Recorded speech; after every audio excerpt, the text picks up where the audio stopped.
Je me fais un plaisir de vous introduire, enfin de vous présenter Monsieur Alain Michel Serretti. Je pense que vous le connaissez tous de nom et de réputation.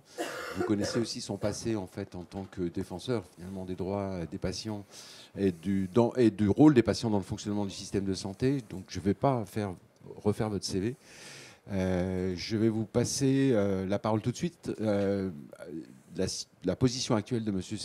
Serretti, est-ce que c'est président le titre de Oui. France Assos et président de France Assos qui a succédé au CIS et qui a succédé à des illustres prédécesseurs qui sont venus ici. Monsieur Serretti, je vous passe la parole tout de suite pour une demi-heure d'intervention et après vous aurez des questions. D'abord de Michel et de moi-même, et puis ensuite de la salle. On n'est pas très nombreux, c'est bien, comme ça, il y aura beaucoup d'interactions et beaucoup de questions. Merci d'être là, en tout cas. OK. Donc, merci de me recevoir. Et merci d'avoir fait l'effort de venir jusqu'ici. Donc, vous m'avez demandé de vous présenter France Asso Santé.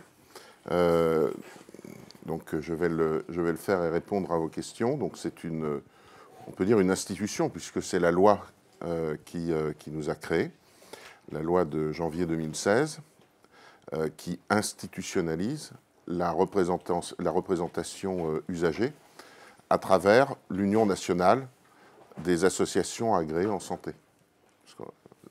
Ça, c'est l'article 1 de la loi santé. Alors, l'Union nationale des associations agréées du système de santé, l'UNAS, c'est un mouvement interassociatif que je vais vous présenter et qui a décidé de se prendre comme nom, je dirais, commercial et de marque France Asso Santé. Mais France Asso Santé, c'est l'Union nationale des associations agréées d'usagers du système de santé que vous retrouvez dans la loi. Ça faisait, le sigle UNAS faisait 2A, 2S, et on sortit du CISS. Ça faisait beaucoup quand même. Alors, je vais vous expliquer l'historique et puis après je vous donnerai quelques orientations politiques. Donc 20 ans vers le chemin de l'Union, tout commence par les ordonnances Juppé qui instituent la représentation des usagers dans les conseils d'administration. Il en fallait 2. Pourquoi on considère que, enfin c'est pas on considère, on constate que c'est le début d'un regard transversal de plusieurs assos, parce que du jour au lendemain, les hôpitaux publics se sont retrouvés à devoir trouver 2 représentants d'usagers dans leurs hôpitaux, et ils ne savaient pas où aller pêcher. Donc ils sont allés vers les associations de proximité qu'ils connaissaient et qui œuvraient dans le monde de la santé au sens large. Donc, et qui avaient des structures suffisamment importantes pour pouvoir être un interlocuteur. Donc ça a été d'abord le mouvement familial avec l'UNAF, l'Union nationale des associations de famille, qui elle-même est dans la loi depuis 1945, et elle est décentralisée à travers des unions régionales et départementales. Ça a été la Ligue contre le cancer, qui avait déjà une décentralisation sur le territoire. Ça a été AIDE. Ça sont les 3 premières à se mettre autour de la table. Pourquoi? Parce qu'elles ont été les plus sollicitées et que leur sujet étant dans un premier temps d'essayer d'éviter les doublons dans les présentations de candidats, et très vite derrière, la question de la mutualisation des moyens pour former ces représentants d'usagers, de façon à ce qu'ils comprennent ce qui leur arrive, s'est posée. Et plutôt que de faire plusieurs formations, une par asso, ils en ont fait une pour l'ensemble. C'est vraiment comme ça que c'est né, et qu'ensuite la ficelle a été tirée en disant bah, finalement, c'est pas mal d'être plusieurs cerveaux venant de sujets différents autour de la santé. On avait donc déjà la maladie chronique avec le sida et le cancer, et les associations de famille. Les consommateurs n'étaient pas encore arrivés, et les personnes handicapées non plus. Elles sont arrivées en 97. Moi, personnellement, le lien que j'avais créé, alors le lien, c'est lutte information études des infections nosocomiales, que j'avais créé suite de la clinique du sport en début 98, puisque le lien a succédé à l'association des victimes du Xénopie, qui était la mycobactérie de la clinique du sport. Le lien a rejoint le 6, qui était vraiment tout petit, on était 7 ou 8, 6 ou 7, en 97. Donc après les ordonnances Juppé. Déjà en 98-99, au moment des États généraux de la santé, on est une dizaine. Donc les consommateurs avec l'UFC Que Choisir nous ont rejoints. Les personnes handicapées avec l'APF et l'AFM Téléthon nous ont rejoints. On commence à avoir un mouvement qui se dessine par pluralité de champs et on voit bien que le discours des malades chroniques n'est pas le même. Il y a l'AVIAM, l'Association des victimes d'accidents médicaux, qui nous rejoint. Donc le lien et l'AVIAM sont très proches en termes de sujets de prédilection. Et on voit bien que le regard de ceux qui défendent la qualité et la sécurité des soins n'est pas forcément est très proche de celui des consommateurs, par exemple, qui va être plus éloigné des malades chroniques. On avait eu dans les années 99-2002 avec Christian Saoud, puisqu'on était les deux porte-parole du 6, évidemment des regards très différents, et il en avait marre qu'on parle toujours de l'indemnisation des accidents médicaux dans la loi du 4 mars, et il défendait, non pas autre chose, mais d'autres aspects. Finalement, cette pluralité, on voyait qu'elle était assez intéressante, parce qu'elle permettait de tout embrasser, d'avoir un regard exhaustif sur le champ qui nous intéressait. Donc 98-99, avec Étienne Cagnard, les États généraux de la santé, et l'annonce d'une loi sur les droits des malades. 2002, la loi Kouchner. 2003, le premier rapport que je vais rendre. Alors 2003, on a une rupture, puisque Bernard Kouchner, on a l'alternance. Et donc, c'est Jean-François Mattei qui devient ministre de la Santé de Jacques Chirac. Et alors, Mattei, il ne connaît pas du tout le milieu associatif. Quand je vous dis pas du tout, c'est 0 moins.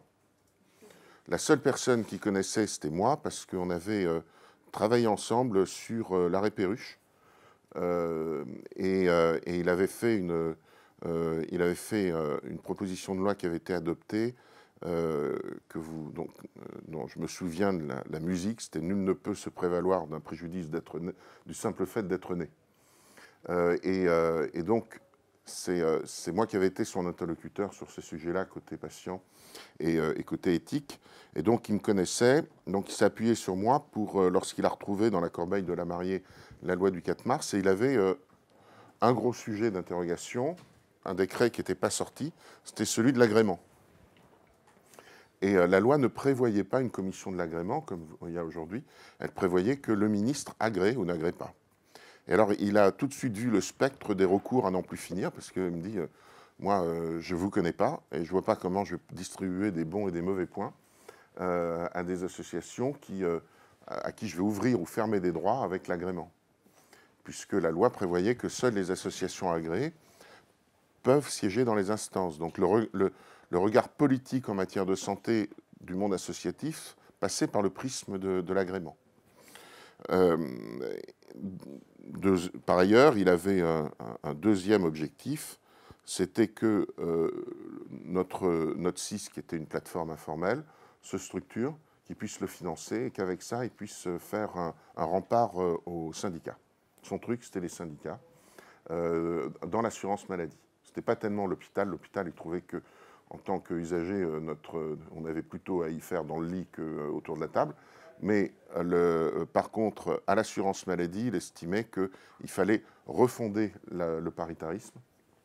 Et l'arrivée des représentants d'usagers était pour lui, puisque c'était dans la loi, était pour lui important. Et il fallait qu'il ait un interlocuteur qui soit politiquement solide et représentatif.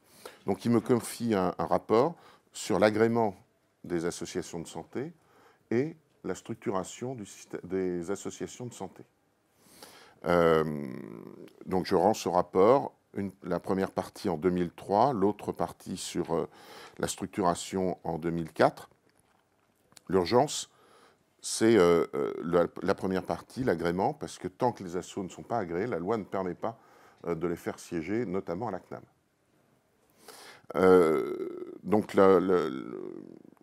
mon rapport propose une commission de l'agrément qui rendra un avis conforme, qui permettra au ministre, s'il y a une bêtise, que ça ne soit pas de sa faute. Si on a agréé, si on n'a pas agréé, les recours ne se feront pas forcément contre lui, il sera protégé en quelque sorte. Bon, c'était une bonne idée parce qu'on n'était pas à l'abri de ne pas avoir que des Kouchner derrière et d'avoir finalement des ministres qui découvrent aussi le mouvement usager et qui ne soient pas des champions du discernement dans notre monde pas toujours facile. 2012-2015, donc un autre rapport, là c'était sur les 10 ans de la loi, où dans mon rapport, j'évoque la création d'une union nationale des associations de santé, pour non pas remplacer, mais continuer le travail du SIS. Et donc la loi de modernisation du système de santé, dans son article 1, crée cette union.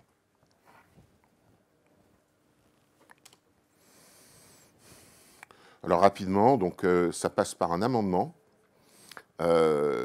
sur l'organisation représentative des associations d'usagers et donc un financement dans la loi de finances 2017 via un fonds de la démocratie financé par une taxe sur les produits de tabac, en fait sur le tabac roulé. C'était le tabac qui n'avait pas augmenté depuis très longtemps. Et donc, c'est le tabac roulé. Alors, le fonds, il est, pour la démocratie sanitaire, il doit financer 3 aspects de la démocratie sanitaire. La recherche, l'Institut de la démocratie en santé, l'Institut, l'IPDS, pour la démocratie en santé. Je dirais presque feu IPDS. Et donc, l'UNAS, qui est dans la loi.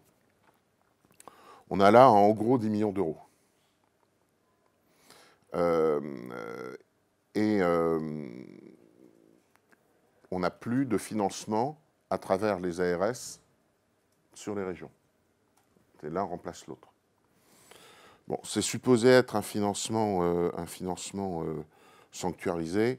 Je m'aperçois ces jours-ci que ce n'est pas le cas. C'est-à-dire que, certes, il y a une enveloppe, mais ce n'est pas une raison pour la prendre, si vous voulez. En gros, c'est ça. On sait quel est le maximum, mais on ne connaît pas vraiment le minimum.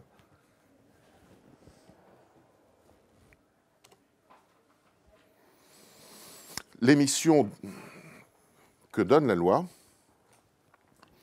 donner ses avis et propositions au pouvoir public sur le fonctionnement du système de santé, animer le réseau des associations agréées au niveau national et régional, y compris outre-mer, agir en justice dans la défense des intérêts de ses membres, représenter les usagers auprès des pouvoirs publics, dans toutes les instances qui sont, et il y en a beaucoup, dans lesquelles il faut des représentants d'usagers. Et puis, un point extrêmement important pour les assos, dispenser les formations qui sont financées. C'est-à-dire qu'on a un financement spécifique pour les formations, qui était le gros reproche des représentants d'usagers, c'était d'arriver à pas suffisamment formés et de ne pas avoir ce qu'on appelle dans la loi une formation de base, qui est la formation initiale. En gros, j'arrive dans une instance quelconque, que ce soit un conseil d'administration, que ce soit un CLIN, n'importe quelle instance. Bon, pour que je comprenne où je suis, il faut que j'ai à peu près compris dans quel monde je suis. Et le monde de la santé est un monde pour le moins complexe, probablement le plus complexe que je connaisse. J'imagine le désarroi, enfin je connais parce que ça m'est arrivé il y a 20 ans, quand je suis rentré dans le monde de la santé, avant de faire la distinction entre la DGOS, la DGS, la DSS, les ARH, enfin qui fait quoi. Et encore hier, sur le médicament, j'ai appris des choses et je sens que je vais continuer à en apprendre beaucoup dans les 20 prochaines années si je continue à m'impliquer.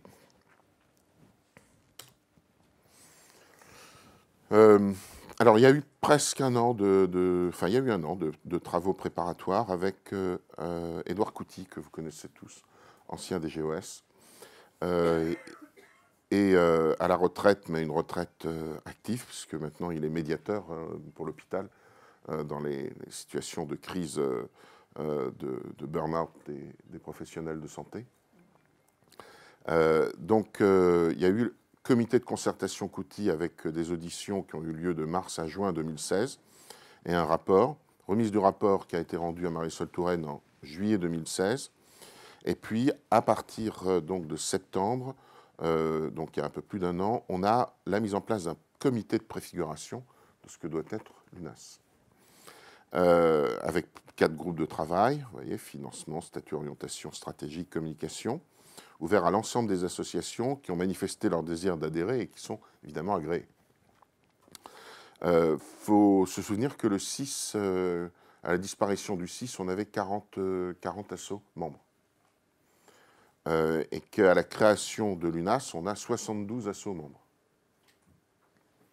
Et on en a une quinzaine qui ont fait leur demande depuis le mois de mars, pardon, et qui seront intégrés, toutes a priori, à la prochaine AG qui aura lieu en décembre. Donc on va passer à 84, 85. Sur un marché, je dirais, de 130. Vous avez en France 130 ou 132 associations agréées nationales du système de santé. Alors, ce n'est pas un petit sujet, c'est le sujet. La loi a prévu que nous soyons une union d'associations agréées, une union nationale, donc c'est l'agrément national qui permet l'adhésion à l'union.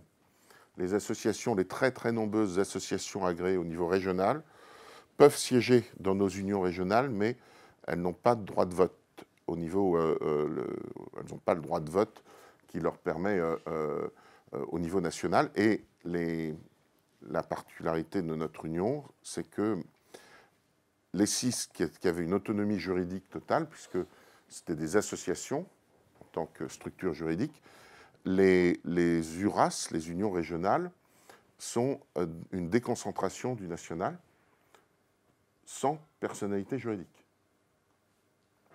La différence entre une filiale et un établissement secondaire, si vous voulez. Donc, on a un fonctionnement interne au niveau régional qui est à peu près le même qu'au niveau national, je vais vous en parler, mais ça veut dire que ça ne veut rien dire que de financer le régional pour une ARS, puisque pour financer le régional, il faut financer le national. Parce que le régional n'est pas autonome juridiquement. Donc la présentation des... vous voyez le calendrier, tout ça nous amène gentiment au mois de mars, où on a une constituante, le 21 mars, avec une assemblée générale. Alors qu'est-ce qu'il a fallu faire entre le 21 mars? Pourquoi il faut 2 mois entre le 21 mars et le 23 mai? Ben parce qu'il faut absorber, il faut que la nouvelle UNAS, qui se crée sur les bases du 6, c'est-à-dire que c'est le 6, l'ensemble du conseil d'administration, de l'AG, etc., tout le monde va démissionner au 6. Il va y avoir un bureau provisoire présidé par Édouard Couty entre mars et mai, 21 mars, 23 mai. Et dans cette période-là, on va avoir un gros cabinet d'avocats qui va enclencher les fusions, absorptions, les TUP, de tous les 6 régionaux. Et tous n'ont pas fusionné au moment du changement des régions. Donc on a dans certaines régions encore, enfin dans beaucoup d'ailleurs, on a les 6, par exemple, on n'a pas un Nouvelle-Aquitaine, on a un Limousin, on a l'ensemble. Et donc il faut que tous ces 6 viennent fusionner au sein de France Asso Santé, et qu'ensuite on redémarre sur les bases d'une union régionale qui soit réellement, qui colle à la cartographie des régions. Ce qu'on appelle les délégations. Donc on est en cours là-dessus et on a fusionné 10 régions sur 16, parce que je vous ai dit, il y a les DOM et les TOM. Donc on en a 6 autres qui seront fusionnés en novembre. Alors, dans le rapport de concertation, il ressort un certain nombre de missions complémentaires, comme l'expression des attentes et plaidoyers, l'information des adhérents du grand public, l'organisation du débat, promotion d'accompagnement. Voilà, un certain nombre d'éléments qui viennent habiller, on va dire, les missions régaliennes. Donc 72 assos membres, c'est le chiffre que je vous donnais. Et les 17 délégations régionales qui seront en place définitivement début 2018, fin 2017. Alors, dans notre AG, nous sommes structurés en collèges. Nous avons 8 collèges qui représentent, 7 qui représentent les tendances de chaque asso et un collège qui représente les régions. Rappelez-vous que le 6 n'était pas du tout comme ça. Le 6, c'était un patchwork national-régional. Et finalement, il n'y avait aucun lien juridique, aucun lien structurel qui raccrochait le régional au national. Ils portaient juste le même nom. Mais chacun avait son indépendance financière, politique, etc. Là, on n'est plus du tout dans le même sujet. Donc, un bureau. Alors, les collèges, on retrouve l'ensemble des tendances qui ont créé le 6 au tout début, avec un certain nombre de nouveautés, qui est les personnes en situation de précarité. Et dans la qualité de la prise en charge, on a rajouté, là ça y est pas, mais on a rajouté santé-environnement. Alors pour le moment, on n'a pas d'assaut sur la précarité qui ait obtenu son agrément. Par exemple, Médecins du Monde a raté l'agrément. Pourquoi? Parce que ce n'est pas une association de malades, c'est une association de médecins. ATT Carmonde, a priori, n'a pas demandé pour le moment. Un conseil d'administration et un collège de 11 membres, avec un par collège, plus 3 qui sont le président, vice-président et le trésorier.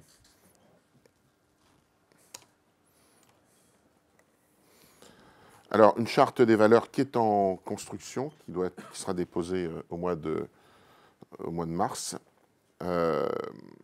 On a un comité de déontologie qui y travaille, qui est composé notamment d'un professeur de droit et de Claude Hurier, qui a accepté de l'intégrer.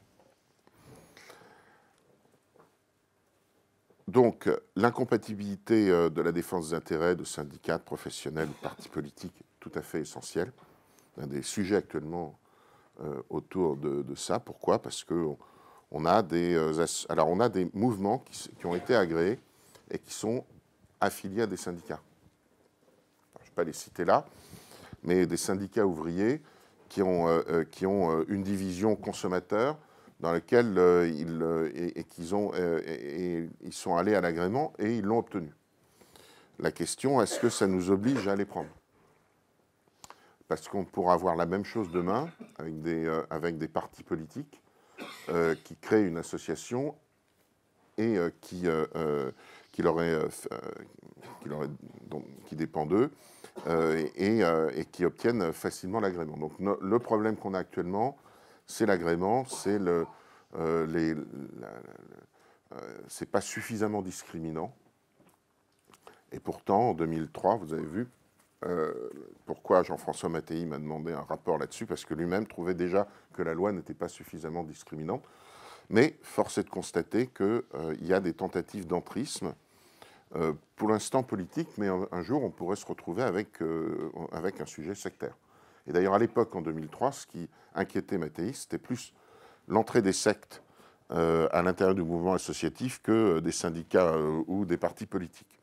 Finalement, avec le recul, on s'est aperçu que les sectes n'étaient pas vraiment venus, s'étaient pas vraiment intéressés à nous, les partis politiques et les syndicats non plus, mais depuis un an ou deux, c'est plus le cas. Oui, elle est en cours. Dans nos statuts, elle doit être publiée en mars 2018. Combien de personnes travaillent dessus? Je vous poserai la question après, monsieur, s'il vous plaît. Pourquoi? C'est quoi la question qui est derrière? S'il vous plaît. Oui. Bon, je vous dirai. Enfin, on a un comité de déontologie qui travaille dessus, il y a un groupe qui travaille dessus.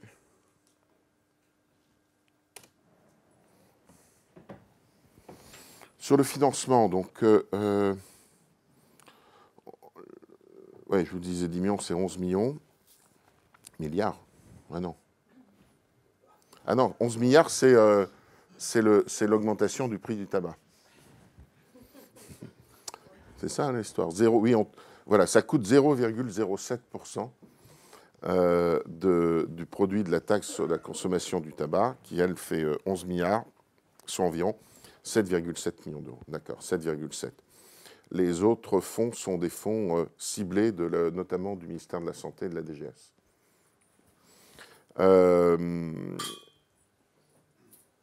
0,11% du produit de la taxe de consommation du tabac les années suivantes, soit 12,1 millions d'euros.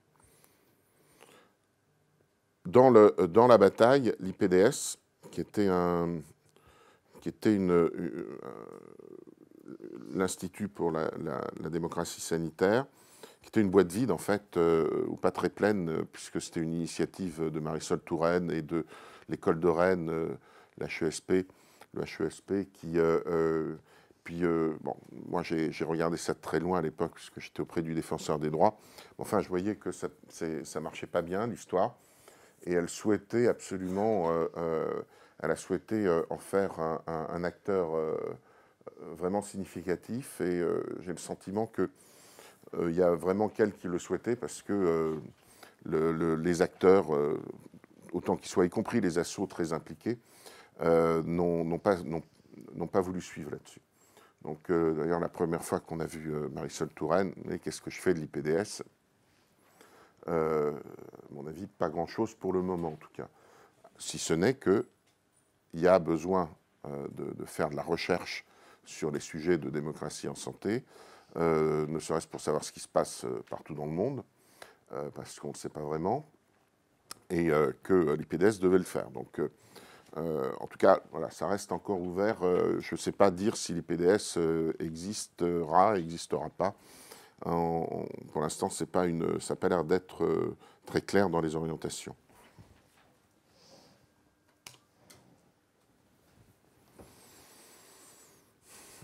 Donc le décret est sorti le 26 janvier 2017. Création de l'Union, je l'ai dit, le 21 mars. Première assemblée le 23 mai, dans lequel le CA et le bureau s'est formé, avec évidemment l'élection du président, vice-président et trésorier. Et les deux vagues, une mi-2017, l'autre fin 2017, comme je l'ai expliqué, pour la mise en place des unions régionales. Travaux d'élaboration des axes stratégiques, fin janvier d'ailleurs, le temps que tout ça soit juridiquement établi sur la fusion définitive de l'ensemble des acteurs. Voilà, donc ici vous avez une jolie photo du conseil d'administration, de la famille, et l'ensemble des assos donc, qui sont membres, ici c'est le bureau. Donc vous avez dans le bureau, on retrouve au moins une personne par collège. Cette collégialité, elle est absolument fondamentale. Donc là, vous avez je vous ai expliqué l'historique et le fonctionnement. Maintenant, sur le plan politique. Alors, moi, je me suis fait élire sur une vision plus qu'un programme, puisque le programme, il va être construit maintenant à travers la stratégie nationale. Et ce travail-là, on ne pouvait pas le démarrer tant qu'on n'était pas ensemble. Donc, on sera, nous, ensemble et en mouvement, pour ne pas dire en marche, à la fin de l'année, début 2018. Et c'est à ce moment-là qu'on va pouvoir avoir tout le monde autour de la table et l'ensemble des régions. Puisque, vous l'avez compris, les régions, c'est un gros sujet. Ça a été le gros sujet d'inquiétude pour les 6 régionaux, savoir si réellement ils auront une voix et réellement droit à la parole, ou s'ils vont se faire complètement phagocyter par le national. Et ce d'autant plus que la loi prévoit que une union des associations agréées au niveau national et non pas régional. Donc beaucoup d'inquiétudes dans la région. C'est ce qui a fait traîner le dossier un petit peu. Je pense que France Asso Santé et l'UNAS auraient pu se créer 6 mois plus tôt s'il n'y avait pas eu ces atermoiements sur la structuration qui garantisse aux régions une certaine indépendance politique et financière. Les piliers sur lesquels tout ça fonctionne, le premier pilier, c'est incontestablement la collégialité. Il y a une revendication du vivre ensemble et du travailler ensemble, tout en reconnaissant les différences des uns et des autres. Cette collégialité, matérialisée par nos collèges, elle témoigne de la reconnaissance sur un certain nombre et de la sensibilité des associations qui ont un regard commun sur la santé, mais avec des sensibilités complémentaires. Elles sont différentes, mais elles sont surtout complémentaires. Et surtout des expertises complémentaires. On attend de l'UFC de Que Choisir une expertise différente de celle de l'Alliance des maladies rares. Évidemment. Évidemment. Donc, le fait d'avoir cette collégialité très clairement à l'intérieur de nos instances, eh bien, ça nous permet, et ça va nous permettre aussi de faire émerger des sujets que les collèges, sur lesquels les collèges vont pouvoir travailler, issus d'une expertise partagée très forte à l'intérieur d'un collège, ensuite de la faire remonter au niveau de la structure pour qu'elle soit défendue. Aujourd'hui,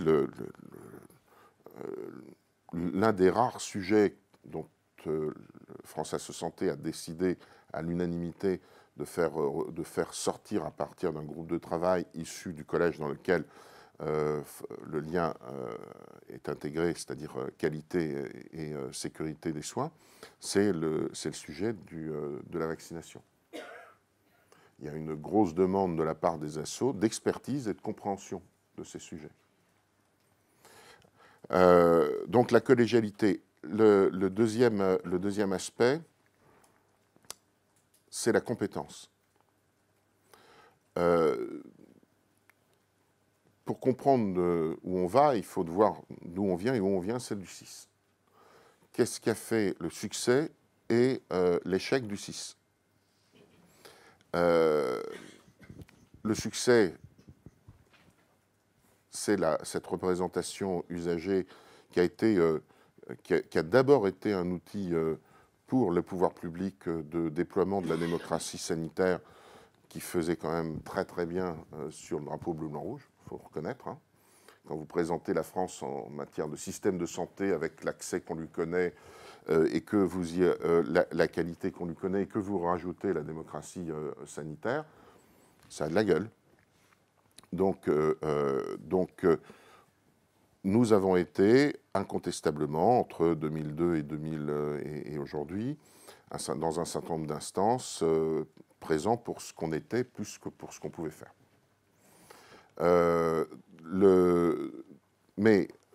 La difficulté, je la reconnais, c'est qu'on a un recrutement de bénévoles pour les instances qui sont des bénévoles qui sont en général, mais quand même 80%, ont passé l'âge du monde du travail pour entrer dans celui de la retraite. Et là, ils ont du temps. Donc on a les jeunes bénévoles, chez nous, c'est 60 ans. Et on a une moyenne d'âge de l'ordre de 65-68 ans, avec un temps de bénévolat de l'ordre de 7 ans. C'est un vrai gros sujet, y compris dans toutes les assos, y compris au lien. Vous voyez, là, j'ai une femme formidable qui était 10 ans avec nous. Ben, son mari qui est plus âgé qu'elle, commence à être dépendant, elle va s'en occuper, mais elle lâche un poste éminemment technique dans une CCI, une commission d'indemnisation des accidents médicaux, où là, vous ne pouvez pas mettre n'importe qui, hein, il faut quelqu'un qui a une solide base juridique, une expérience. Et voilà, j'ai 3 mois pour trouver quelqu'un, ben, j'y arrive pas pour le moment. Et là, c'est toute la difficulté de ce bénévolat, c'est que vous avez des instances, pour un certain nombre, qui ne sont pas techniques et d'autres qui le sont très fortes, et avec une durée dans le temps, c'est pas mal, 7 ans, mais c'est compliqué, et de retrouver ensuite des personnes avec un niveau technique du même niveau lorsque la personne est là pendant 7 ou 8 ans. C'est pareil dans le monde du travail, quand vous changez un collaborateur qui est là depuis 15 ans, évidemment, vous allez redémarrer avec un nouveau collaborateur. Sauf que ce qu'on apprend dans les formations au sein de France Asso Santé, on ne l'apprend pas à l'école, que ce n'est pas inné, et que 80%, dans nos bénévoles, on a 80% d'usagers pur jus qui ne viennent pas du monde de la santé, et 20% qui sont des personnes qui viennent du monde de la santé, et en général, qui elles-mêmes, enfin non, pas en général, systématiquement, sont elles-mêmes à la retraite. On ne pourrait pas avoir une infirmière qui est encore infirmière et qui siège dans une instance type Klein dans un autre établissement. Ce serait complètement irréel. Par contre, d'avoir une infirmière qui a pris sa retraite, une infirmière hygiéniste qui a pris sa retraite et qui va donner de son temps à une association type Lien, et on en a beaucoup, pas de souci. Mais elle aussi, elle va faire en moyenne 7 ans, 8 ans, et puis après, ben, elle va consacrer plus de temps, puis l'âge avance. Donc la compétence est un vrai sujet et il faut l'améliorer. La loi nous donne des moyens, notamment à travers les financements. Il faut y rajouter un tutorat. C'est évident qu'il va falloir accompagner les arrivées avec les anciens qui sont partis. Même s'ils sont partis, il va falloir qu'ils restent un petit peu pour... ils seront plus mobilisés. Là, typiquement en CCI, si je fais une rupture violente avec le nouveau qui va remplacer, nouveau bénévole qui va remplacer cette dame dont je vous ai parlé, ben, il va être complètement paumé. Si j'ai un accompagnement sur quelques mois, ça va mieux se passer. Donc, dans les engagements des bénévoles à venir, bien, il y aura ce tutorat dont ils sauront que lorsqu'ils partiront, il faudra qu'ils gardent encore 6 mois de petite disponibilité pour faire la jonction. C'est pas un petit sujet, hein, parce que ça fait très peur aux nouveaux arrivants de dire mais dans quoi je me lance, quoi. Sur les CCI, c'est une mobilisation 1 fois par semaine. Et chaque semaine sur Paris, on en parlait hier soir, donc j'ai les chiffres, en moyenne 12 dossiers qui arrivent. Vous avez une expertise, vous avez les dires des parties, et vous devez arbitrer. Donc 12 vies en jeu, par ailleurs, hein, ce n'est pas des petits sujets, puisqu'il s'agit d'indemniser des pertes souvent importantes, et ça 1 fois par semaine, donc c'est presque un boulot à plein temps, bénévole. Derrière la compétence, vous avez un sujet évident, c'est l'utilité. Il revient, évidemment, avec mes propos d'il y a 2 minutes, sur les représentants usagers alibi, qui servent l'image du système de santé, mais pas toujours l'intérêt des malades, tout du moins. Le ressentir d'inutilité de la part de trop de nos représentants est pas acceptable. Donc, ce sentiment de ne pas être utile, pour qui? Pas pour eux-mêmes, pour ceux pour lesquels ils se battent, c'est-à-dire les malades, ceux qui sont dans les hôpitaux, ceux qui sont en situation de soins, et pour qui, y compris moi, nous siégeons collectivement dans des instances de santé. Si siéger dans des instances de santé, in fine, ça ne change rien à la vie des usagers du système de santé, c'est juste une perte de temps et d'énergie. Un moment où, en plus, on est à la fin de sa vie, pour la plupart des bénévoles, et le temps est compté. Donc, si ce temps-là, on le consacre à un truc qui, finalement, est une illusion d'utilité, eh bien, tout simplement, on ne renouvelle pas son engagement. Et ça, c'est un vrai gros sujet, parce que chaque disposition de la loi Kouchner jusqu'à aujourd'hui, dans laquelle vous avez une représentation usagée, vous avez dans la disposition un décret qui va créer l'antidote de la représentation. Je vais vous donner un exemple.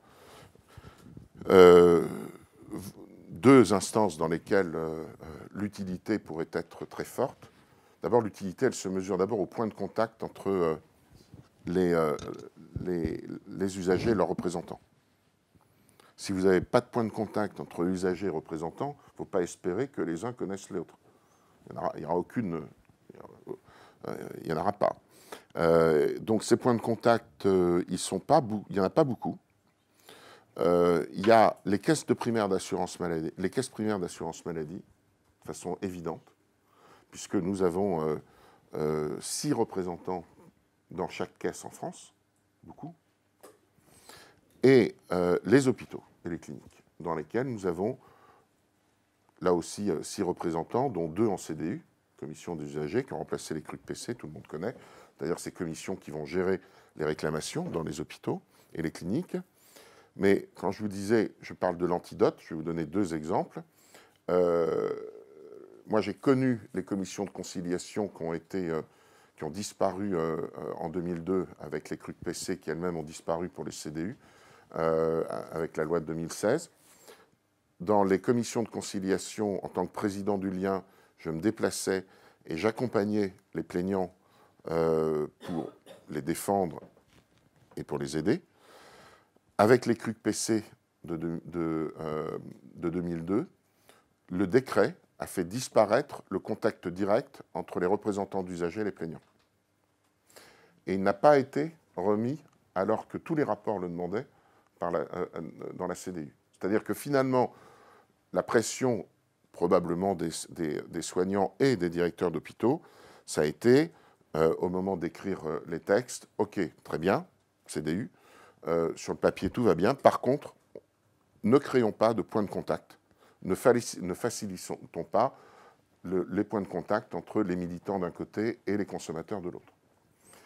Même sujet pour les caisses primaires d'assurance maladie. Dans une caisse primaire, à quel moment il peut y avoir un point de contact entre, là on n'est pas en face de malades, on est en face d'assurés sociaux, et nos représentants, globalement, dans les commissions de recours amiable. Eh bien, nous siégeons partout, sauf dans les commissions de recours amiable. Nous avons engagé, alors pas nous, alors il n'y a pas que hier le 6, aujourd'hui l'UNAS, il y a aussi la FNAT et l'UNAF. Un recours en Conseil d'État, le recours... Je précise, la FNAT, c'est les travailleurs handicapés, et oui. l'UNAF, c'est les associations familiales. Oui, absolument. Excuse-moi. Tu as raison, j'ai parlé de l'UNAF, mais pas de la FNAT. Et on retrouve d'ailleurs ces trois groupes associatifs, UNAF, France Asso Santé et FNAT, au sein du conseil d'administration de l'assurance maladie nationale.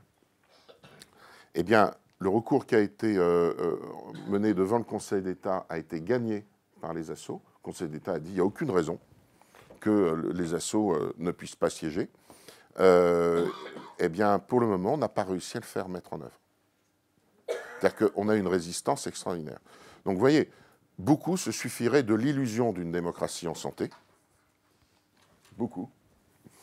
Moi, j'ai été élu pour essayer de lui donner une consistance et une effectivité. Et puis, pour finir, dernier pilier, le 4e, c'est évidemment la notoriété. Alors, la notoriété, c'est la bataille que n'avait pas gagnée le 6, pour plusieurs raisons. D'une part, parce que c'était un club, un club privé, le 6. Hein, il ne suffisait pas d'être agréé pour y rentrer. Il y avait une asso par pathologie, enfin, bon, mais c'était revendiqué comme tel. Donc, ça laissait un nombre important d'associations à l'extérieur.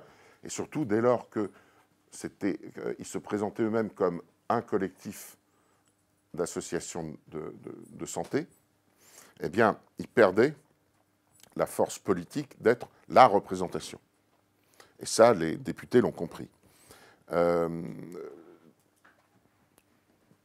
la bataille en 12 ans, la bataille de la notoriété a été un échec total, puisque les sondages d'opinion qui ont été faits au moment des 10 ans de la loi Kouchner en 2012, et ils ont été refaits depuis et ils ne se sont pas améliorés.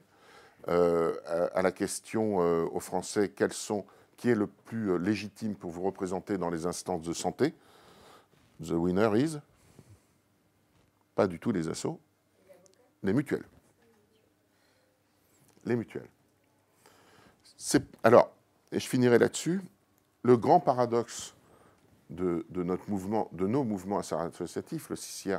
Alors aujourd'hui, le France Asso Santé, il démarre. Donc, on ne peut pas encore, évidemment, mesurer quoi que ce soit.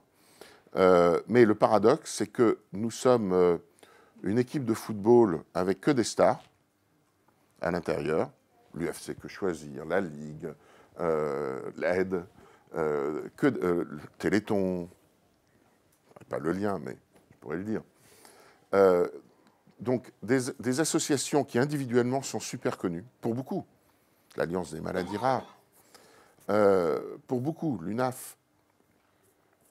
Et quand elles jouent individuellement, elles sont super reconnues. D'ailleurs, c'est une invitation.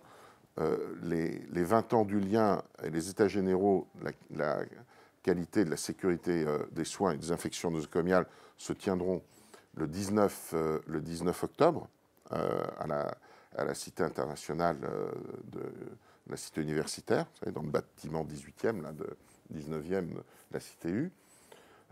J'ai zéro sujet pour intéresser tout le monde, y compris la presse. Il y a une conférence de presse ce matin, je ne saurais pas puisque je suis avec vous. J'ai vu, on a 25 journalistes qui viennent simplement pour savoir ce qui va se passer le 19. Bon. Donc, nos mouvements individuellement sont connus et reconnus. Quand ils jouent collectif dans la même équipe, on connaît plus l'équipe, on ne reconnaît pas l'équipe.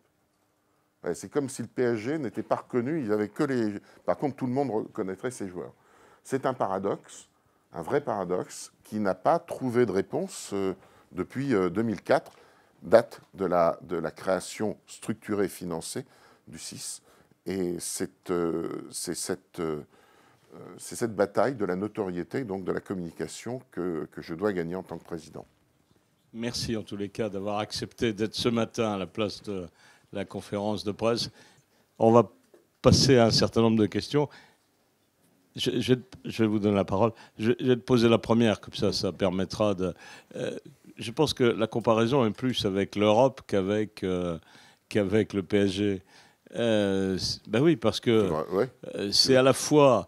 Est-ce qu'il est possible de faire quelque chose de fédéral dans la représentation des patients ou est-ce que chacun ayant une identité forte, c'est le nationalisme, entre guillemets, qui l'emporte? C'est pour ça que je compare plutôt avec l'Union européenne qu'avec le PSG, parce qu'au fond, il faut bien qu'ils jouent ensemble. Ben, je pense que la réponse, c'est la même que l'Europe.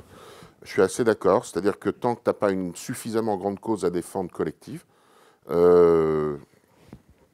le monde contre le nazisme, par exemple, là, ça fédère. Alors certains, j'entends bien. Ce qui a été fédérateur, ça a été la bataille pour obtenir la loi du 4 mars 2002. Ça a été super fédérateur. Et après, une fois que la bataille elle est gagnée, il faut gérer. D'ailleurs, ça a été en 2004, lorsque le CIS s'est structuré, on a eu une seule asso qui a refusé d'y rester, précisément pour en disant on a gagné une bataille. Et finalement, le fédéralisme ne sert qu'à ça, et pas à la gestion. Ça a été l'UFC Que Choisir. Et l'UFC Que Choisir, finalement, est revenu en 2017. Donc, elle a estimé que le fédéralisme type 2017, qui était institutionnalisé, allait donner certainement d'autres perspectives. Mais je pense que l'union et ce sentiment d'appartenance, quand même éminemment lié à l'importance des causes défendues. Bonjour. Younes Boussena, journaliste à l'APM. Donc vous évoquiez notamment le nombre faible de points de contact que vous aviez. J'imagine que ça va aussi avec la notoriété quelque part, puisque les deux peuvent s'imbriquer quelque part. Pourquoi ? Non, parce qu'il y a éminemment de commissions. Moi, vous voyez, je suis au conseil d'administration de la NSM. Vous pouvez faire tous les points de contact que vous voulez. La NSM, structurellement, on ne peut pas parler au grand public. Donc, mon sujet, je n'ai pas de point de contact. Non, quand je parle de points de contact, c'est les points de contact, ils sont finalement assez rares. Et donc, je veux développer les maisons des usagers dans les hôpitaux. C'est quand même inouï que je n'arrive pas à me raccrocher à un texte quelconque pour les maisons des usagers. C'est quand même dingue. Finalement, le premier droit de la personne malade pour la défense de ses propres droits, c'est d'avoir un accès à ce droit. Et ce droit-là, il est incarné par le monde associatif. Autrement, ça ne sert à rien. Mais les endroits de contact n'ont pas été intégrés en 2002, pas plus qu'avec HPST, alors que c'était une demande, pas plus qu'en 2016. Et simplement, excusez-moi, parce que je vais pas poser ma question, sur la notoriété, quelles sont concrètement là, les pistes d'action que vous comptez développer concrètement dans les mois à venir pour gagner en notoriété ? Pour gagner en notoriété, il faut qu'on gagne en utilité. Et voilà ce que j'ai proposé pour être élu, la vision que j'avais. Je pense qu'il y a un truc qu'on est les seuls, ou pas loin d'être les seuls à pouvoir faire, qui est nécessaire, dont vous, en tant que professionnel ou au pouvoir public qui est dans la salle, avez besoin, et c'est de pouvoir benchmarker l'offre en santé sur un territoire par la vraie vie, c'est-à-dire les usagers. Il s'agit de mesurer le ressentir des usagers sur la fluidité et la qualité de l'offre en santé sur un territoire. Parce que d'un côté, on a des politiques publiques qui sont mises en place, à travers les ARS particulièrement, pour qui ? Pour ceux qui vivent sur le territoire, pour personne d'autre. Et de l'autre côté, on a une population vivant sur le territoire qui ne peut pas s'exprimer et on n'a pas les outils d'expression. Si vous faites moi, vous savez, je vis entre Paris et le Loir-et-Cher. Si vous faites à Romorantin une réunion publique organisée par l'ARS à 19h, vous allez voir ce qui va se passer. Et je ne suis pas sûr que si on l'a fait dans le 17e, ça se passe mieux. Donc, la question, mais ça c'est un sujet de préoccupation fort des ARS, c'est comment mesurer la satisfaction, le ressentir des politiques publiques menées. Eh bien, France Asso Santé doit pouvoir le faire. Doit pouvoir le faire d'abord parce qu'on a un réseau très déployé au niveau national. On a 15 000 représentants d'usagers en fonction, beaucoup quand même, sur le territoire. On a presque 100 associations qui représentent plusieurs centaines de milliers, pour ne pas parler de millions d'adhérents. Et qu'aujourd'hui, on a des outils numériques qui nous permettent de le faire. Donc, ça sera le chantier concomitant avec le chantier des orientations stratégiques. Mais encore une fois, ces chantiers ne peuvent démarrer en termes d'organisation que lorsque juridiquement tout le monde sera ensemble et donc pas avant début 2018. Est-ce que Bonjour, Christelle Royer, ancienne chaire et sexe santé alumni. Petite question, j'ai pas complètement compris où était Il y a deux choses que j'ai besoin que vous reprécisiez. Personnellement, c'est pourquoi ce manque de communication publique ? Je veux dire, est-ce qu'il est souhaité ou est-ce qu'il est pour l'instant conjoncturel ? C'est la première question. Vous voulez dire depuis le mois de mai ? Vous avez dit qu'on manque de notoriété. Donc on manque... Le mouvement usager. Voilà. Le 6, oui, il y a manqué de Donc notoriété. il y a deux... Est-ce que c'est conjoncturel? Parce que le mouvement se développant, il faut du temps, donc conjoncturel, ou est-ce que c'est souhaité, c'est-à-dire pour garder une objectivité dans des prises de décision? Voilà.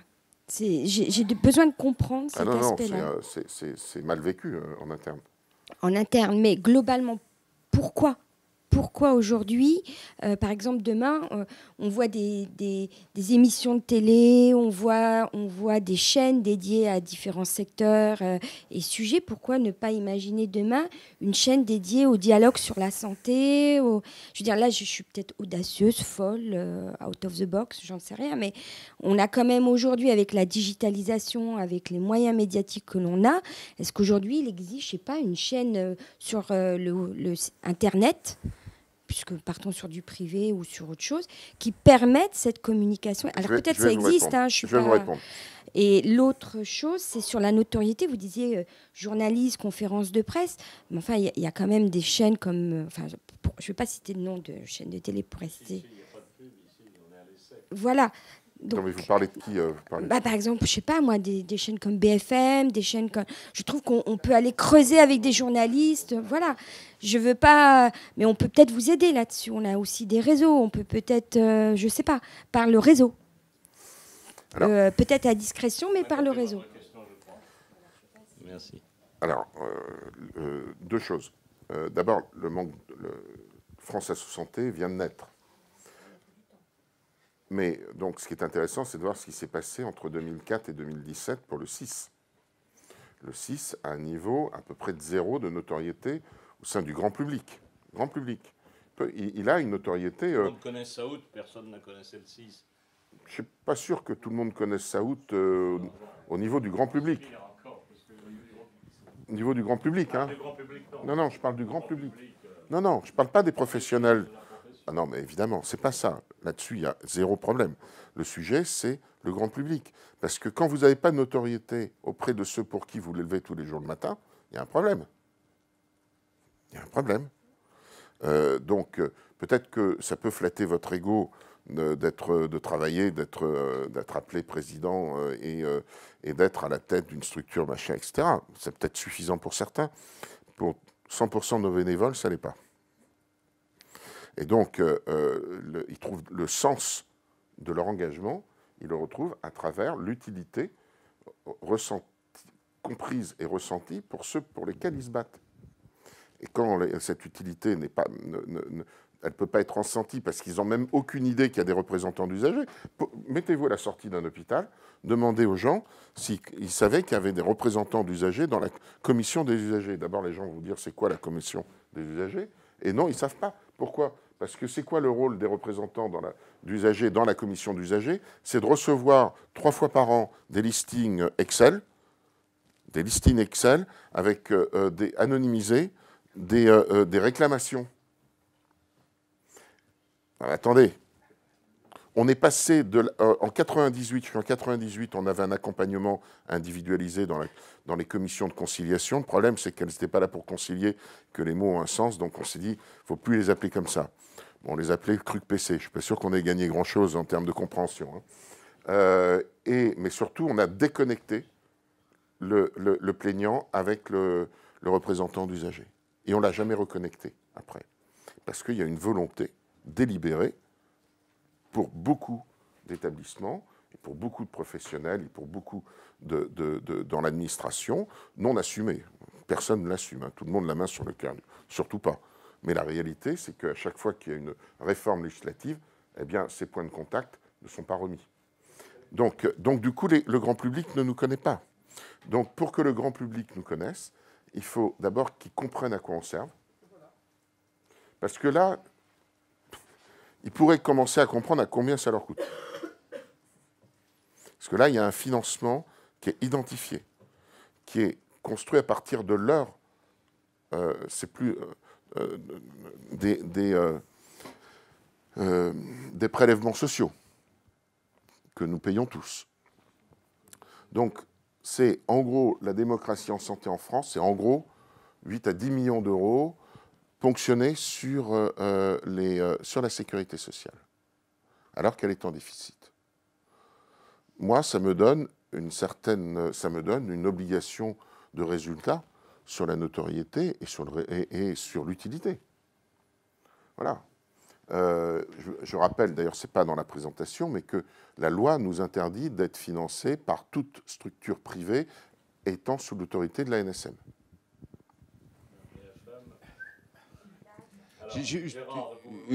Une question très très factuelle. Dans une structure comme ça, c'est combien de permanents vous avez en fait? Oui, c'est une bonne question.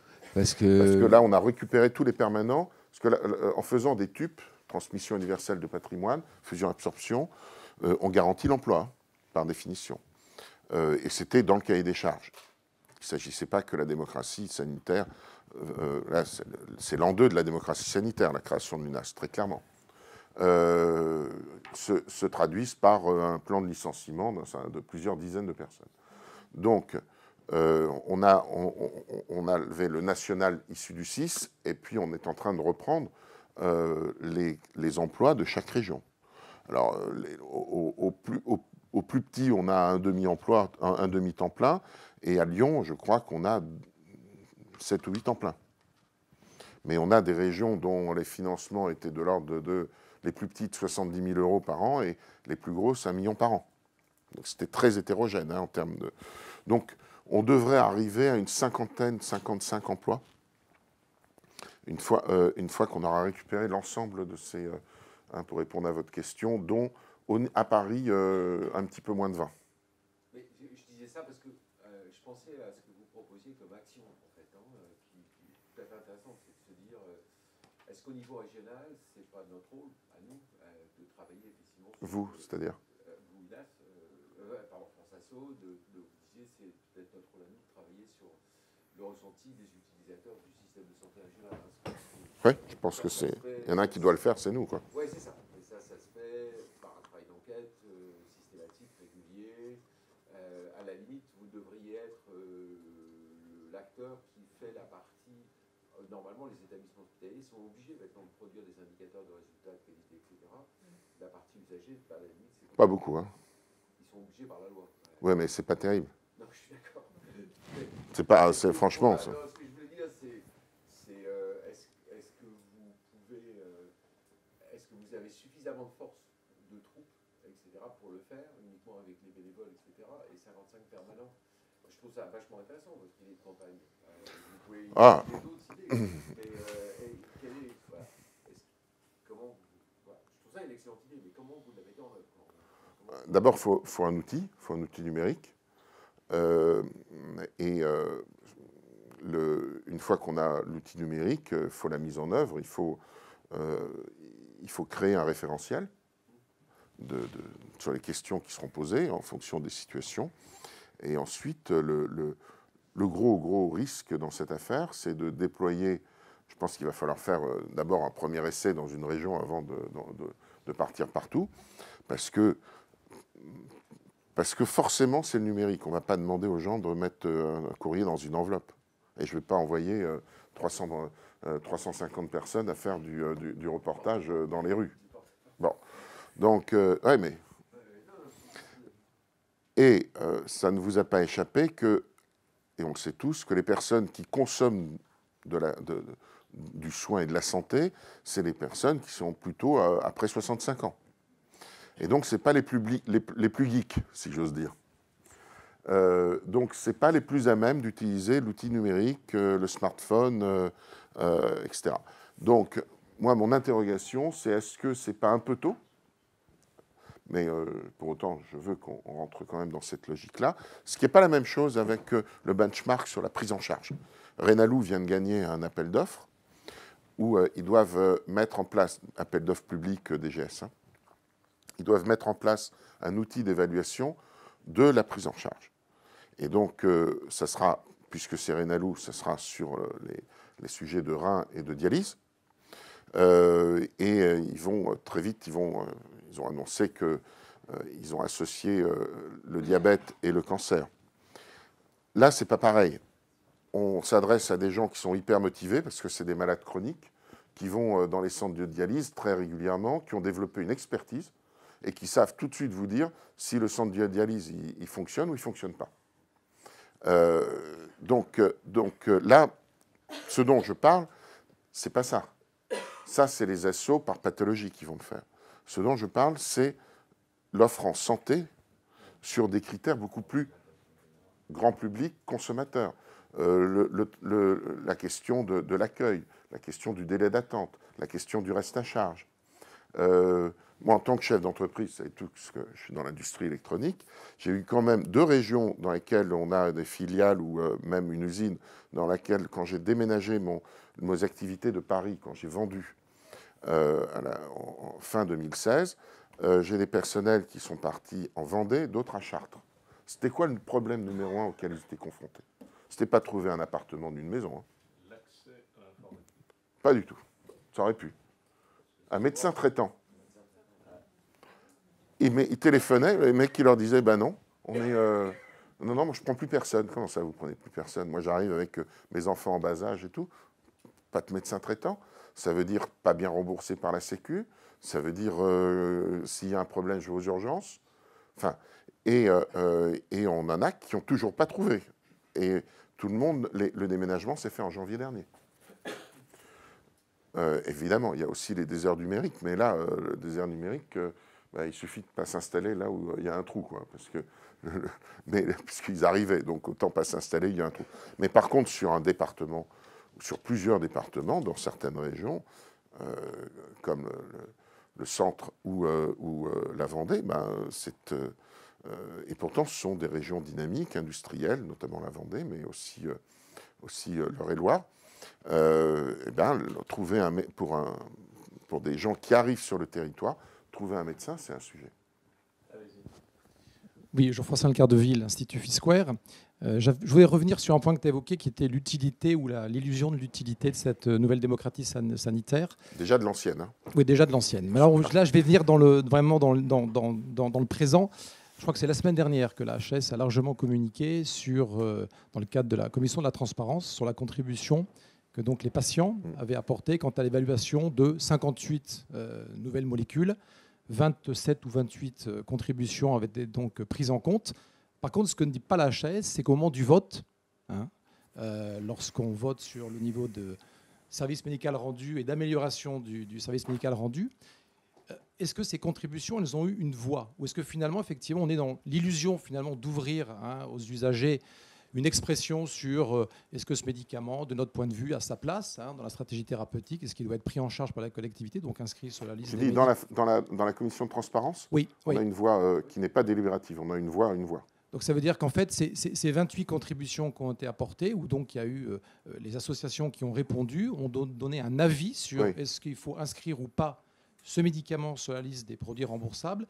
Donc la voix est portée par notre représentant qui est Jean-Pierre Thierry au sein de la commission de transparence. D'accord.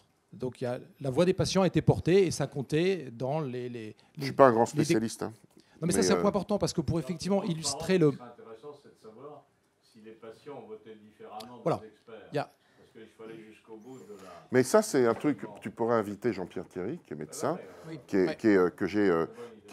a démarré par être... et qui